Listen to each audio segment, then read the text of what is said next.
السلام علیکم ورحمۃ اللہ۔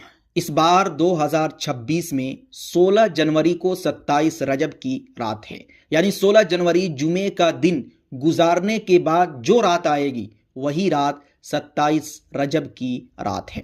اگر آپ کا معمول ہے رات میں عبادت کرنے کا، نوافل پڑھنے کا، اور اس رات میں بھی آپ عبادت کرنا چاہتے ہیں تو آپ یہ ایک خاص نماز ضرور پڑھیے گا۔ وہ نماز جو نبی اکرم صلی اللہ علیہ وسلم نے اپنے پیارے چچا حضرت عباس رضی اللہ تعالی عنہ کو سکھایا، بتایا اور ترغیب دی، کہا کہ اگر ہو سکے تو روزانہ اس نماز کو ایک بار پڑھ لینا۔ اگر روزانہ نہیں پڑھ سکتے ہو تو جمعے کے دن ہفتے میں ایک بار اس نماز کو پڑھ لینا، اور اگر ہفتے میں بھی نہیں پڑھ سکتے ہو تو مہینے میں نہیں پڑھ سکتے ہو تو سال میں، اور اگر پورے سال میں بھی اس نماز کو نہیں پڑھ سکتے ہو تو اپنی پوری زندگی میں ایک مرتبہ اس نماز کو ضرور پڑھ لینا۔ اس سے اس نماز کی اہمیت کا اندازہ لگایا جا سکتا ہے۔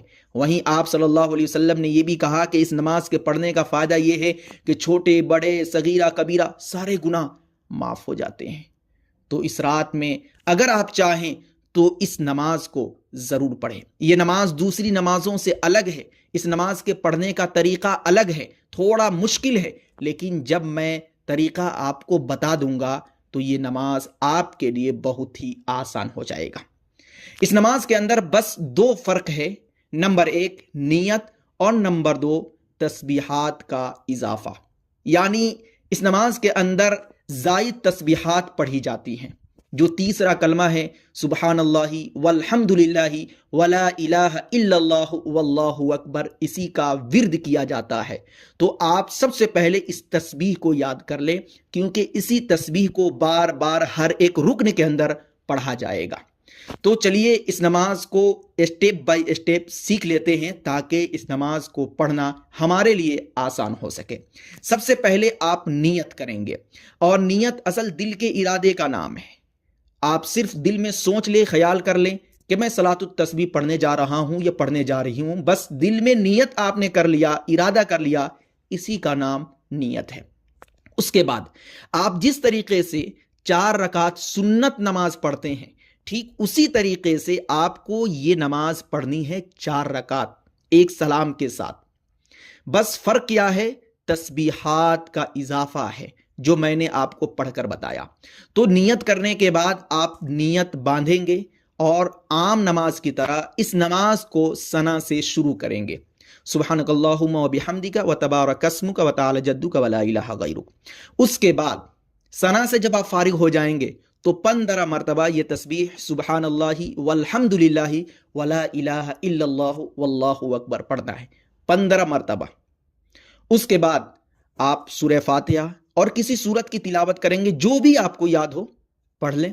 اس کے بعد رکوع میں جانے سے پہلے قرات سے فارغ ہونے کے بعد 10 مرتبہ یہی تسبیح آپ پڑھیں گے۔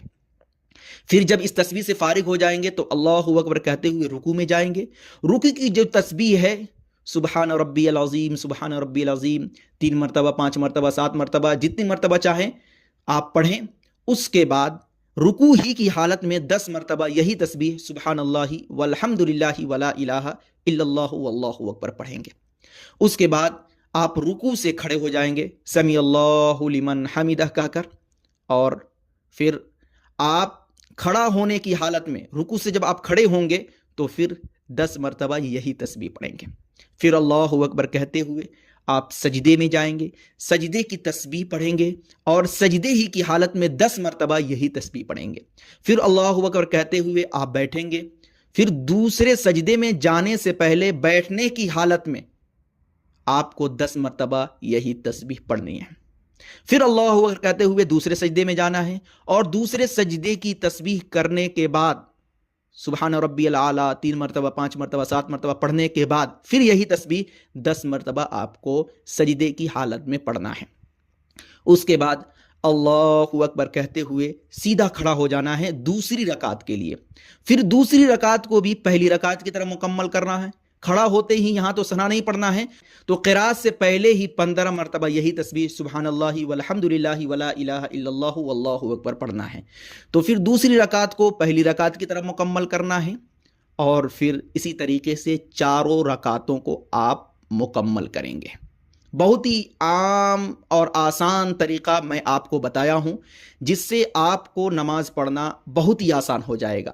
بس خیال رہے کہ شروع میں 15 مرتبہ یہ تسبیح پڑھنی ہے، اور اس کے بعد ہر رکن کے اندر 10 مرتبہ اس تسبیح کو پڑھنا ہے۔ اس کے بعد سلام پھیر کر آپ اپنی نماز سے فارغ ہو جائیں گے، اور بہت سارے ثواب آپ سمیٹنے والے ہو جائیں گے۔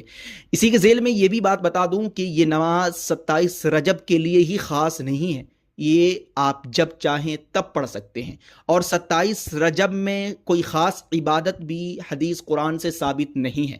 میں نے پہلے بھی کہا کہ اگر آپ کا معمول ہے رات میں عبادت کرنے کا، اور اس رات میں بھی آپ عبادت کر رہے ہیں، تو اس نماز کو ضرور پڑھیں۔ اگر آپ کا معمول ہے عبادت کا تو آپ اس رات میں عبادت کریں، لیکن خاص طور سے 27 رجب میں ہی عبادت کرنا اور خاص طریقے سے نفل نماز پڑھنا یا خاص انداز میں عبادت کرنا یہ ثابت نہیں ہے۔ تو اس ویڈیو کو زیادہ سے زیادہ شیئر کیجئے تاکہ دیکھے کوئی اور ثواب آپ کو ملتا رہے۔ السلام علیکم ورحمۃ اللہ۔